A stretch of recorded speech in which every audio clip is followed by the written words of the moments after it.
கெத்தா நடந்து வரான் கேட்டையெல்லாம் கடந்து வரான்.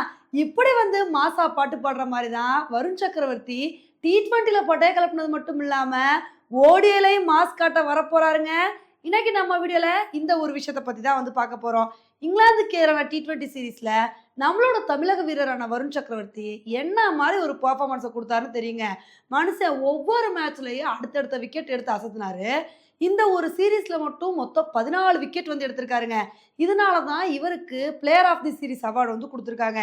இப்போ இதை வந்து பார்த்துட்டு நல்லா பவுலிங் போடுறாரு இப்போ மனுஷன்.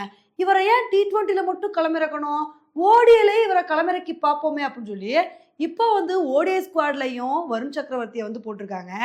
இப்போ ஓடிஐ ஸ்குவாடில் களமிறங்கி இங்கிலாந்துக்கு எதிரான ஓடிஐ சீரீஸ்லையும் வருண் சக்கரவர்த்தி நல்ல ஒரு பெர்ஃபார்மன்ஸை கொடுத்தாருன்னு வச்சுக்கோங்களேன், அவ்வளவுதாங்க, அவரை கையில் பிடிக்கவே முடியாது.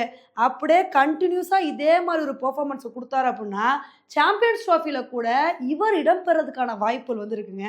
ஆனால் இவர் நல்ல ஒரு பெர்ஃபார்மன்ஸை கொடுத்து சாம்பியன்ஸ் ட்ராஃபியில் ஒரு வேளை இடம் பெற்றுட்டாருன்னு வச்சுக்கோங்களேன், இது ஒரு பெரிய சிக்கலாயிருங்க. ஏன்னா இவருக்கு பதிலாக எந்த பிளேயரை கழட்டி விடுறது அப்படின்றது தெரியாமல் வந்து போயிடும். ஏன்னா ஆல்ரெடி சாம்பியன்ஸ் ட்ராஃபி ஸ்குவாடு வந்து கரெக்டாக வந்து செட் ஆயிருக்கு. ஒருவேளை இவர் உள்ளே வந்தார் அப்படின்னா வாஷிங்டன் சுந்தரை தான் வந்து கழட்டி விட வேண்டிய ஒரு சுச்சுவேஷன் வந்து வரும். இதை வந்து பார்த்துட்டு தான் வருண் சக்கரவர்த்தியை பார்த்து என்ன சொல்லிட்டு வந்துட்டு இருக்காங்க அப்படின்னா, இவர் T20ல என்ன மாதிரி ஒரு பெர்ஃபார்மன்ஸை கொடுத்தாரோ இதே மாதிரி ஓடிஐ சீரீஸ்லையும் நல்ல பெர்ஃபார்மன்ஸை கொடுக்கணும்.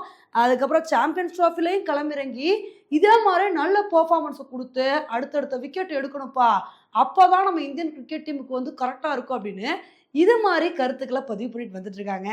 இவர் இங்கிலாந்துக்கு எதிராக ஓடிஐ சீரீஸில் என்ன மாதிரி ஒரு பெர்ஃபார்மன்ஸை கொடுக்குறாரு அப்படின்றத பொறுத்து வந்து பார்க்கலாங்க. இப்போ இந்த அளவுக்கு வருண் சக்கரவர்த்தி நல்ல ஒரு பவுலிங் பெர்ஃபார்மன்ஸை கொடுத்து ஒவ்வொரு மேட்ச்லையுமே அவரோட பெர்ஃபார்மன்ஸை இம்ப்ரூவ் பண்ணுறாரு அப்படின்னா இதுக்கு காரணம் வருண் சக்கரவர்த்தியோட ஆட்டிடியூட் தாங்க. ஏன்னா ஒரு மேட்ச்சில் நல்ல பெர்ஃபார்மன்ஸ் கொடுத்துட்டோம், நான் தான் மாசு அப்படின்னு ரொம்ப கெத்து காமிக்காம அவர் என்ன நினைக்கிறாரு அப்படின்னா, இந்த மேட்ச்ல என்னால் முடிஞ்ச அளவுக்கு நல்ல பெர்ஃபார்மன்ஸை கொடுத்துருக்கேன், இனி அடுத்து வரப்போகிற மேட்ச்ல இதை விட நல்ல பெர்ஃபார்மன்ஸ் கொடுக்கணும் அப்படின்னு ஒவ்வொரு மேட்ச்லையுமே கடந்த மேட்சை விட இம்ப்ரூவ் பண்ணி தாங்க போகணும்னு நினைக்கிறாரு. ஒரு மேட்ச்ல கூட player of the match award வாங்கும்போது வருண் சக்கரவர்த்தி என்ன தெரியுமா சொன்னாரு, நான் இந்த மேட்ச்ல நல்ல பெர்ஃபார்மன்ஸ் கொடுத்துருக்கேன், இருந்தாலும் என்னோட பெர்ஃபார்மன்ஸ்க்கு நான் 10 மார்க்குக்கு 7 மார்க் தான் போடுவேன், அடுத்த மேட்ச்ல இன்னும் இதை விட நல்ல பெர்ஃபார்மன்ஸை கொடுக்கணும்னு இவரை வந்து அப்படியே இவராக க்ரூம் பண்ணிக்கிறாருங்க. ஒரு மேட்ச்ல 2 விக்கெட் எடுத்தா பத்தாது, அடுத்த மேட்ச்ல 3 விக்கெட் எடுத்துக்கணும், அதுக்கு அடுத்த மேட்ச்ல 4 விக்கெட் எடுக்கணும்னு சொல்லி இவராகவே வந்து இவரை நல்லா பில்ட் பண்ணி அடுத்த கட்டத்துக்கு போகணும்னு நினைக்கிறாரு. ஸோ இதனால தாங்க ஒவ்வொரு மேட்ச்லையுமே இவரோட பெர்ஃபார்மன்ஸ் வந்து இம்ப்ரூவ் ஆகிட்டே போகுது. இது மட்டும் இல்லாமல் இப்போ இங்கிலாந்துக்கு எதிரான T20 சீரீஸில் கன்சிஸ்டண்ட்டாக நல்ல ஒரு பவுலிங் பெர்ஃபார்மன்ஸ் வந்து கொடுத்துருக்காரு.